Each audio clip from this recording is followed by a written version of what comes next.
امام کے جو صحابی ہیں عثمان ابن سعید، وہ روغن بیچا کرتے تھے. انہوں نے روغن کے لیے جو بھی برتن ہوتا تھا ظرف، اس میں اس کو خاص انداز سے ڈیزائن کیا تھا کہ اوپر روغن ہے اور اس برتن کے نیچے ایک جگہ ہے جس میں ویکیوم ہے، خالی ہے وہ، اور اس ظرف میں ایک خاص ایسا راستہ بنایا تھا کہ اگر اس میں سے کوئی پرچہ ڈالا جائے تو وہ اندر چلا جائے. امام کے گھر گویا روغن پہنچاتے تھے اور جب باہر نکلتے تھے تو دیکھا کہ ٹھیک ہے وہ تو ظرف تو خالی ہے، کچھ نہیں ہے اس میں، اوپر سے تو کچھ بھی نظر نہیں آ رہا، یا کسی اور کے پاس روغن لے کر بھی جا رہے ہیں تو نیچے جو ہے وہ امام کے خطوط موجود ہیں. حتیٰ یہ کہ ایک شخص تھا کہ جو لکڑی بیچا کرتا تھا، اسے امام نے ایک دفعہ، امام کا بڑا چاہنے والا تھا لیکن ہر ایک اپنے اپنی معرفت کے لیے، امام نے اسے ایک دفعہ بلایا اپنے پاس اور بلا کر اس سے کہا کہ تم لکڑی بیچتے ہو تو یہ لکڑی لے جاؤ اور فلاں شخص کو دے دینا.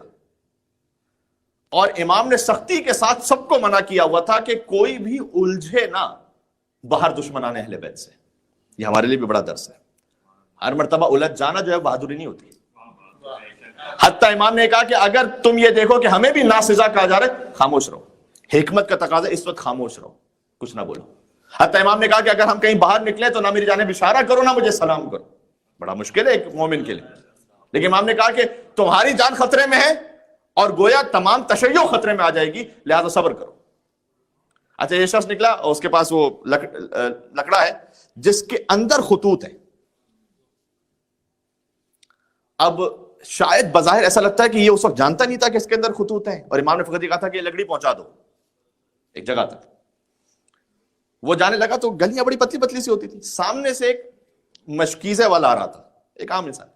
جگہ اتنی تنگ تھی کہ اس کی سواری گزر نہیں سکتی تھی، تو حق اس کا تھا پہلا گزرنے کا، لیکن وہ پیچھے نہیں ہٹ رہا تھا اور تل کلامی ہو گئی اور اس نے اٹھا کے وہ ڈنڈا اسے مارا اور وہ ٹوٹا.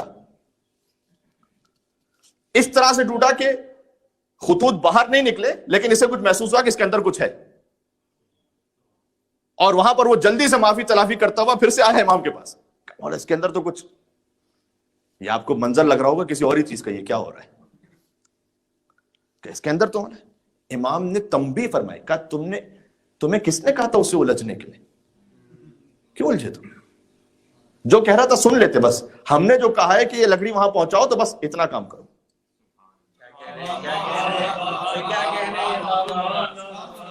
باتیں ہو رہی، آپ دیکھ رہے ہیں امام حسن علیہ السلام کا زمانہ کیسا ہے، جس میں صبر کی ضرورت، حکمت کی تعلیم دی جا رہی ہے.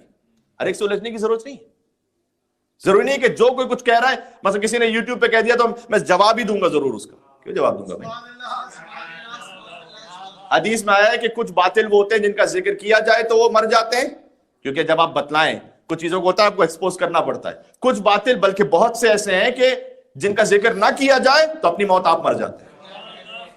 آپ ان باطلوں کا ذکر کر کے انہیں زندہ رکھتے ہیں، واٹس ایپ گروپ پہ بھیج کے چھوڑ دیں.